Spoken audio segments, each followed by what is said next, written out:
लेकिन कोई ज़रूरी नहीं मित्र कि जो शाकाहारी है वो विचार से भी शाकाहारी होगा, आदर्श से भी शाकाहारी होगा, अहिंसावादी होगा, उसके जीवन में हिंसा नहीं होगा, उनके जीवन में क्रोध नहीं होगा, उनके जीवन में काम नहीं होगा, उनके जीवन में वासना नहीं होगा, वे बड़े धार्मिक प्रवृत्ति के होंगे।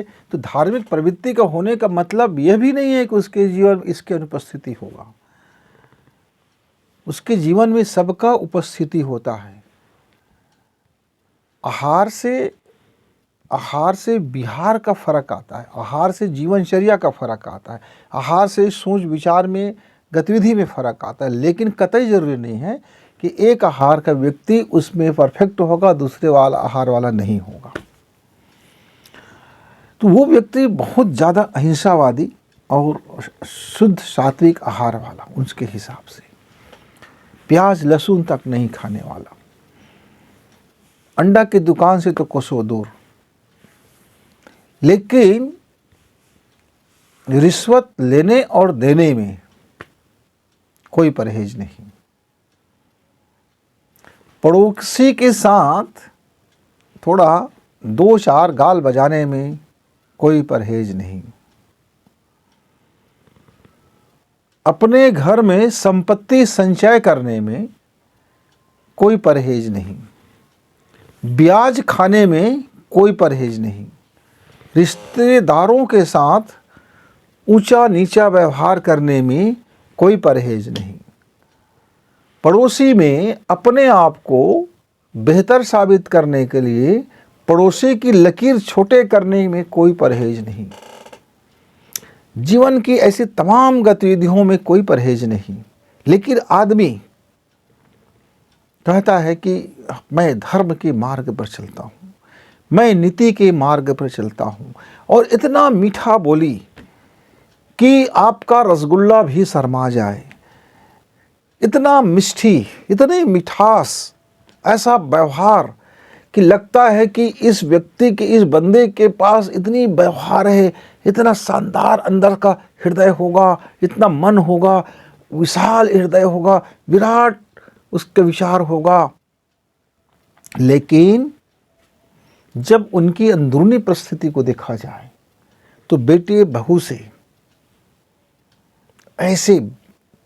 ऐसे चिल्लम ची वाला हिसाब, मक्खी चूस से भी को भी मात कर दे ऐसी बारीकी हिसाब, सदैव एग्जाम्पल देंगे तो कहेंगे उस व्यक्ति ने ऐसा किया तो उसके बच्चों ने ऐसा किया, बच्चों को कहते हैं कि तुम ऐसा करो, और वो अपना जेब ढीली नहीं करता, अपनी ज्ञान ढीला नहीं करता। बस ज्ञान तो है, बस बघारने के लिए, दिल तो है, बस दिल किसी के और तोड़ देने के लिए, और ज्ञानी तो इतना ज़्यादा है कि बाल का खाल भी निकाल दे और खाल में भी कोई बाल साबित कर दे। तो मित्रों, ऐसे व्यक्ति के जीवन में सुखी होनी चाहिए, शांति होनी चाहिए, आनंद होना चाहिए, प्रेम होना चाहिए, क्योंकि वो बहुत ज़्यादा मिठास बोलता है, बहुत ज़्यादा विचार, जब भी आपसे बात करेगा तो कितने सारे एग्जाम्पल दे देंगे धर्मशास्त्रों का, धर्मशास्त्रों के एग्जाम्पल से भरे पड़े रहते हैं उसके वक्तव्य। अच्छा, और कीर्तन भी करता है, हरि कीर्तन भी करता है, उपवास भी रखता है, लोगों को नीति वचन भी बताता है। तो आपको कतई नहीं लगेगा कि इसके जीवन में दुख का आकर्षण क्यों होता है। पर जब आप उसका मूल देखोगे तो ऐसे मेरे हजारों और लाखों मेरे मित्र हैं जो आकर्षण तो दुख का करते हैं। आकर्षण तो विडंबना ये है कि वो आडंबर को ही वह सुख और शांति का हेतुक समझ लेते हैं। वे अहेतुक बात का कार्य नहीं करते, हमेशा कोई न कोई हेतु पर ही वो कार्य करते, प्रयोजन। लेकिन ईश्वर जो होता है वो अहेतुक की कृपा करता है, वो यूं ही कृपा कर देता है, और जब कृपा नहीं करना है तो यूं ही कृपा नहीं करते हैं। अब उसके सामने भैया क्या पढ़ा लिखा, क्या अनपढ़, क्या गंवार, क्या ऊंचे दर्जे का, और क्या कपड़े वाले और क्या बिना कपड़े वाले, क्या दाढ़ी वाले, क्या टोपी वाले, क्या मूछ वाले, क्या मूछ मुंडा, क्या अंधे, क्या आँख वाले, क्या दौड़ने वाले या क्या पंगु, उस ईश्वर के लिए तो बस पूरा जीव जगत तो यूं ही है। तब मैं उन अपने मित्र से पूछा, मित्र आपके इस मधुरस बात से मुझे बड़ा डर लगता है। आप जब ये मिठास भरी बात करते हैं, जब आप ये नीति वाली बात करते हैं, जब आप उदाहरण, जब पृष्ठों तक के उदाहरण बता देते हैं कि इस शास्त्र में लिखा है, इस शास्त्र में लिखा है, ये यहाँ ऐसा बात है, वहाँ वैसा बात है, आप इतने दृष्टांत बता देते हैं, इतने सारा कुछ कर देते हैं, पर आपके बाल बच्चों का जब मैं ग्रोथ देखता हूँ तो एक बच्चे दरुआ है, एक बच्चे गंजेड़ी है, एक बच्चे फकेड़ी है, और बहुओं के साथ भी आपका तालमेल नहीं है। पड़ोसी के साथ आपका कहीं भी से सुंदर रिश्ता नहीं कहा जा सकता। आप लोगों का जब भाइयों का बंटवारा भी हुआ तो आपके बारे में बड़ी अजीब अजीब किस्से और कहानियाँ सुनने को मिलता है। आपके पत्नी भी आधा पागल जैसी ज़िंदगी गुजार रहे होते हैं। आपके यहाँ नौकर चाकर जो काम करते हैं, कर्मचारी होते हैं, वे भी आए दिन कुछ न कुछ रोना रोते रहते हैं। आपका खेत का बटेद भी आपको ठीक से नहीं मिलता है, जबकि आपके पास न पूंजी की कमी है, न ज्ञान की कमी है, न जन की कमी है, न धन की कमी है, न मन की कमी है, न व्यक्ति की कमी है, न समाज की कमी है, न पुरखों के आशीर्वाद की कमी है, कुछ है नहीं। आप भी बहुत इस तमाम चीज़ करते हैं, पर आपके जीवनचर्या को देखने के बाद, आपके परिवार की पूरी परिस्थिति को देखने के बाद कहीं से भी उत्साह, उमंग, आनंद, प्रेम, खुशी और ग्रोथ, विकास या धर्म की महकता, सुगंधी, कुछ भी हमें महसूस नहीं होता। तो इसका कारण क्या मेरा दृष्टि दोष है कि मुझे ऐसा लगता है तो कहीं गलत लगता होगा? तंगी है जिसको आप किसी सेल्फ में दबा के रखते हो कि लोगों को पता ना चल जाए। आपके बीच में तनातनी है कि लोगों को पता ना चल जाए। कटुता से भरा व्यवहार है और आप उसको सोचते हो कहीं पता ना चल जाए। तो एक मखमल, एक जो बाहरी आवरण लोगों को दिखाने के लिए, एक सुंदर से बैठक है, एक सोफ़ा है, शानदार टीवी है और खाने पीने का फल इत्यादि का सारी व्यवस्थाएं हैं, तो मेहमान आकर के आपके मेहमान नवाजी से बड़ा खुश हो जाता है। मेरे सखे, मेरे मित्र, ये इस माया के अधीन में एक चीज़ मुझको समझाइए, आप ये दोहरा चरित्र कैसे जी लेते हो कि जीवन में दुख है पर आप दुनिया को सुखी हैं ये दिखाने में कामयाब हो जाते हो, लेकिन आप सुख को आकर्षित नहीं कर पाते हो।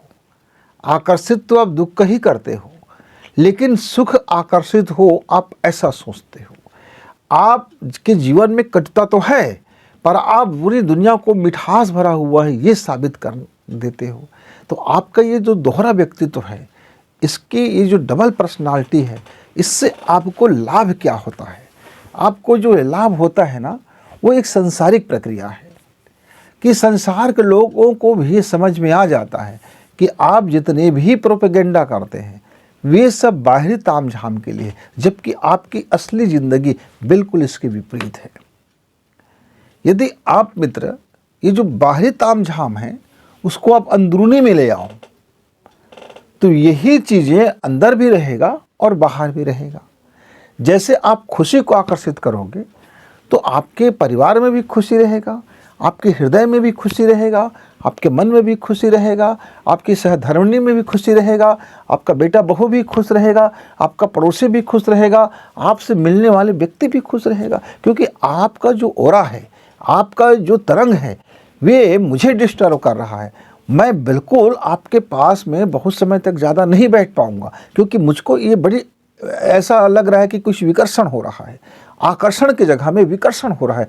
हम एक दूसरे के अटैचमेंट नहीं हो रहा है। हम बैठे जरूर हैं पर उस बैठक में ऐसा नहीं लग रहा है कि हम आपसे बैठ करके बड़ा खुशी महसूस कर रहा हूँ, जबकि आपके व्यवहार बहुत सुंदर है, आप मिठास से भरे हुए हो, लेकिन मुझे अंदर से कुछ व्याकुलता हो रहा है। यहाँ से भाग जाने का मन हो रहा है, यहाँ से चले जाने का मन हो रहा है। एक विरोधाभास जिंदगी को मैं झेल नहीं पा रहा हूँ।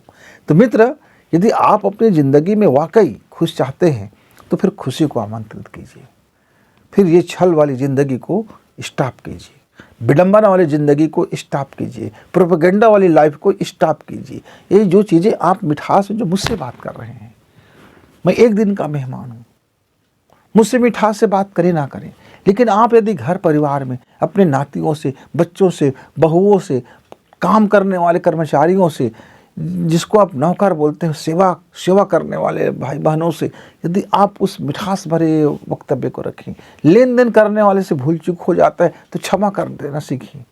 क्षमा लेना भी सीखें और क्षमा करना भी सीखें, लेकिन क्षमा करना ज़्यादा सीखें। तो यदि आप वहाँ अंदर के जीवन में थोड़ा सा अपनी ठीक से रिवोल्यूशन कर लो, ठीक से पुनर्निर्माण कर लो, तो ये जो खुशी है, ये जो प्रेम है, ये अंदर से झलकेगा। तो आप मुझसे प्रेम पूर्वक बातें करें ना करें, मेरा मन यहाँ बैठने का होगा। फिर स्वाभाविक से आप अच्छा बात करते हैं, अंदर से भी अच्छा रहोगे, बाहर से भी अच्छा रहोगे, तो आपके इसमें जीवन में चार चांद लग जाएगा। मैंने यह बात तो नहीं बोल दिया, पर मुझे मालूम था कि ये उसको बड़ा दुख देगा, मेरा यह वक्तव्य मुझे बोलना तो नहीं चाहिए था, पर क्या करूं, मैं उनका कल्याण चाहता था। मैं चाहता था कि उसकी ज़िंदगी में जो कलाएं हैं, जो उसके पास ज्ञान है, वो वाकई में एक भक्ति में बदले, वाकई में एक धर्मशील व्यक्ति बने, वाकई में धर्म को धारण करे, वाकई में उसकी जो ज्ञान है इस समाज को उसका ज्ञान का प्रभाव मिले, इस ज्ञान का उसको, इस समाज को उसका प्रसाद मिले। तब उन्होंने एक बात कहा मुझसे, कहा कि आपका बात सही है नहीं है वो बात की बात है। तो मैं जब लोगों को अच्छाई वाली बात बताता हूं तो लोग उसको एक्सेप्ट नहीं करते। मैं बताता तो बहुत अच्छी बात हूं, पर लोग जो है उसको मानते ही नहीं। तो मैं बोला हाँ, क्योंकि आपका जो ओरा है वो कर्म से हमारी अंदर की एनर्जी बनता है, वही लोगों को प्रभावित करता है।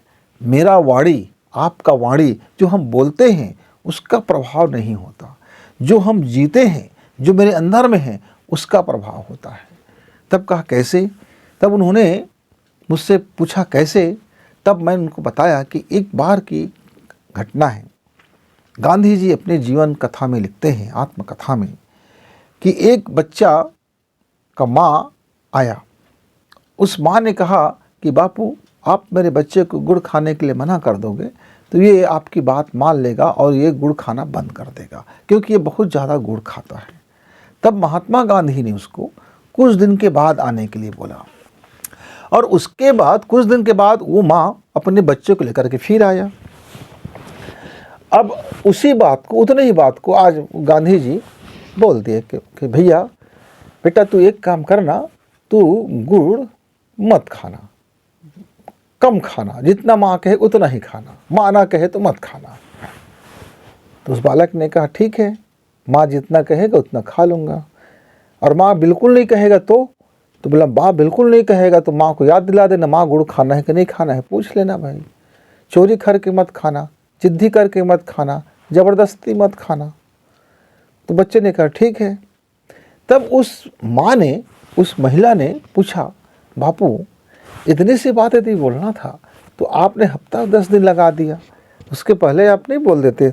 तो बोले हाँ मैं बोल सकता था, लेकिन इसके पहले मैं भी खाता था।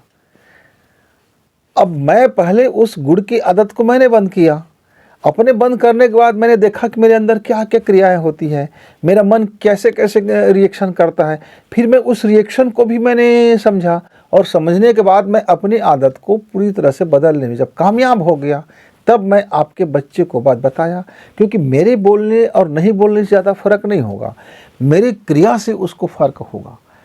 जब वो मेरी इस घटना को सुनेगा या मैं सच में ऐसा कहूँगा तो मेरा जो सत्य है उसको प्रभावित करेगा, मेरा वाणी प्रभावित नहीं करेगा, मेरा सत्य प्रभावित करेगा। ऐसा गांधी जी ने कहा। मैंने अपने मित्र को बताया, तो मित्र आपका वाणी इसीलिए प्रभावकारी नहीं है क्योंकि आपके जीवन में आपके वाणी के पीछे सत्य नहीं है। तब उसने मुझे बड़ी गंभीरता से देखा और चुप बैठ गए। मित्रों, कहीं आपके जीवन में भी दुख को बुलाते होंगे और सुख की कामना करते होंगे तो वो भले कैसे होगा? आपका भीतर में जो होगा वही आपके जीवन में प्रकट होगा। मैं अपने खेत में यदि मैं दुबराज का बीज लगाता हूँ तो दुबराज का ही धान का पैदावार होगा। आप भी जानते हो, मैं भी जानता हूँ। मैं यदि सफरी धान का बीज डालूंगा तो सफरी धान का ही उत्पत्ति होगा। आप भी जानते हैं, मैं भी जानता हूँ। यदि मैं अपने खेत में गुरमटिया धान को यदि मैं बीज डाल दूँ तो मेरे खेत के उस उपज में गुरमटिया धान ही होगा। आप भी जानते हो, मैं भी जानता हूँ।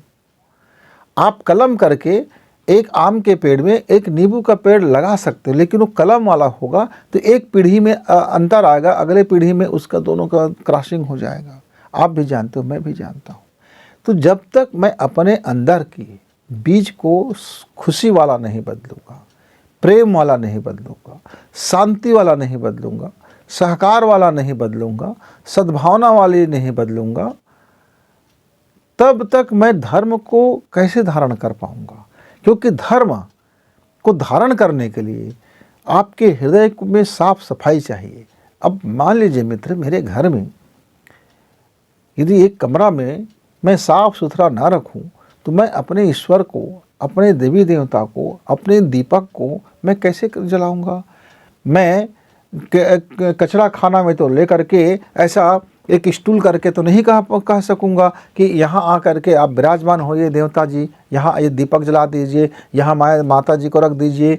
तो हम एक मामूली सी, जब कोई मेहमान आ जाता है, विडंबना यही है कि मेहमान की दिखाने के लिए हम जो काम करते हैं, यदि उसी को हम घर में अपने में लोगों के लिए फॉलो कर दें तो उस घर में सुख शांति ऑटोमेटिक उतर आएगा। आखिर हम उसको करने में माहिर हैं, क्योंकि हम दिखावा के लिए, आडंबर के लिए कर रहे हैं। बस उसको सच में फॉलो कर लेना है अपने घर में, उतने से ही घर में सुख शांति का आकर्षण होने लगेगा मेरे मित्र। तो विडंबना यही है लोगों का कि वह दुख भरी चीज़ को आमंत्रित करते हैं, दुश्मनी को आमंत्रित करते हैं, गालियों को आमंत्रित करते हैं, तमाम चीज़ की खराबियों को आमंत्रित करते हैं, और वो सोचते हैं उसकी ज़िंदगी में सब अच्छा हो, सब अच्छा हो, सब अच्छा हो, सब अच्छा हो।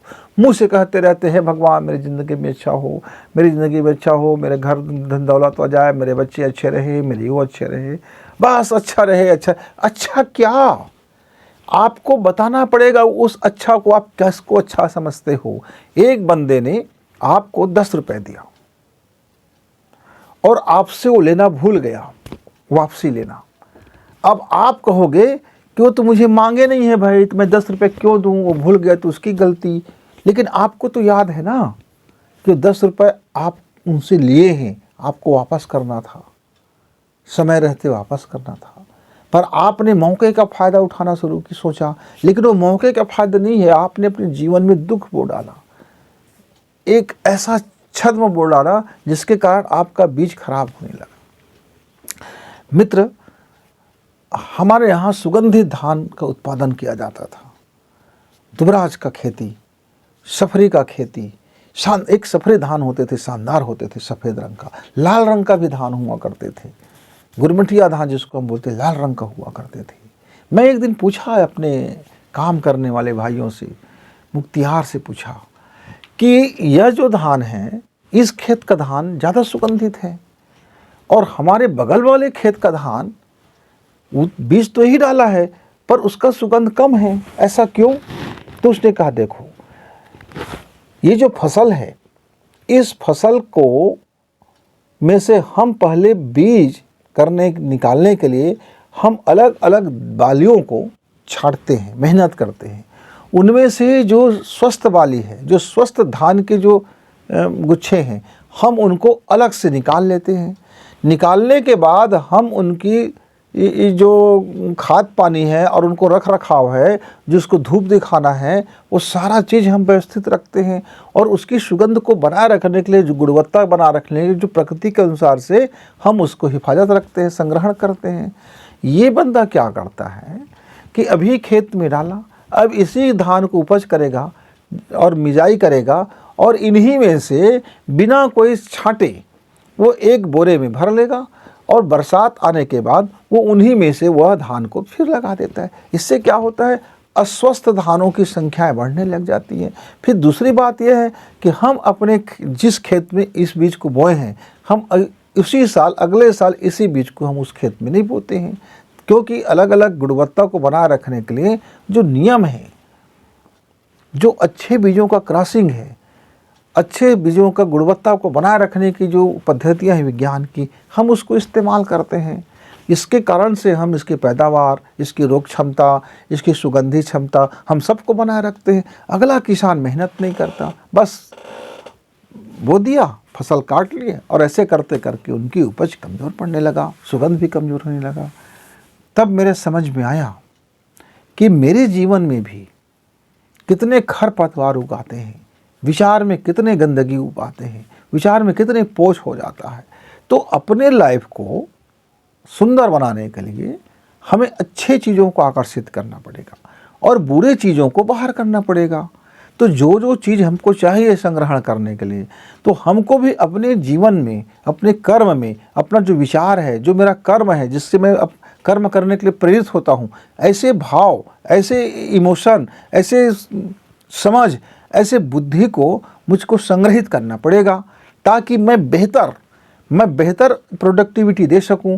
और उस बेहतर प्रोडक्टिविटी देने के लिए मुझको गुणों को भी छांटना पड़ेगा, और ज़रूरत पड़ने पर धर्म है, शास्त्र है, महापुरुष है, इत्यादि इत्यादियों की जीवनी है, जीवन है, जो विज्ञान है, जो साइंस है, जो टेक्नोलॉजी है, और उनको समझने के लिए मुझको उसमें क्रॉसिंग भी करना पड़ेगा, ताकि मेरी जो गुणवत्ता है और मैं बढ़ा सकूं, नई पीढ़ी को अपनी प्रोडक्टिविटी बढ़ा सकूं। ये मुझको समझ में तो आ गया। क्या आपको समझ में आता है कि आपकी अपनी जीवन की गुणवत्ता बनाए रखने के लिए, अपने जीवन के बीज को बचाए रखने के लिए, क्या आप गुणों को संग्रहण करते हैं कर्मों के माध्यम से, कि केवल पुस्तक में पढ़ लेते हैं, या उदाहरण दे देते हैं, या राइटिंग में लिख देते हैं, या मुंह से ऐसा बोल देते हैं मेहमानों के लिए या बाहरी लोगों के लिए, और अपने जीवन के लिए उसको फॉलो नहीं करते? वो सिर्फ आपके लिए, अपने लिए नहीं, वो आपके लिए। तो जब आपके लिए कोई चीज़ होगा तो फिर वो आपके किसी काम का नहीं होगा। तो आपके जीवन में भी ऐसे ही दोहरा मापदंड आकर्षित हो जाता है, जिसके कारण आपके घर में सब कुछ होते हुए, संपन्न होते हुए भी, नीतिज्ञ होते हुए भी, धार्मिक होते हुए भी, सामाजिक होते हुए भी, अंदर से दुखित, पीड़ित और एक बेचारगी का जीवन जीते रहते हैं। मेरे कई मित्र ऐसे आत्महत्या कर चुके हैं, कई डिप्रेशन में हैं, कितने के घर टूट गए हैं, कितने लोग इस बर्बाद हो गए हैं। आपके घर में ये कीड़ा तो नहीं पनप रहा है? ये जो दिमक है, विचार के जो दिमक है, कहीं पनप तो नहीं रहा है? तो उसके लिए आप दीपक जलाइए, सजगता की दीपक, होश की दीपक, और अपने जीवन में फॉलो करने की दीपक। फिर सोने पे सुहागा। आप पहले से ज्ञानी हैं, पहले से समझदार हैं, पहले से आपके पास धन है, आप पहले से हैं अच्छा, बस आपको उसको थोड़ी सी डायरेक्शन को बदलना है। जैसे दिशा बदलेंगे, धारा बदलेंगे, फिर आपकी गुणवत्ता, आपकी महानता स्वतः प्रकट हो जाएगा। मित्र, जरा आप विचार करके देखें। तब तक गुरु जी को विदा।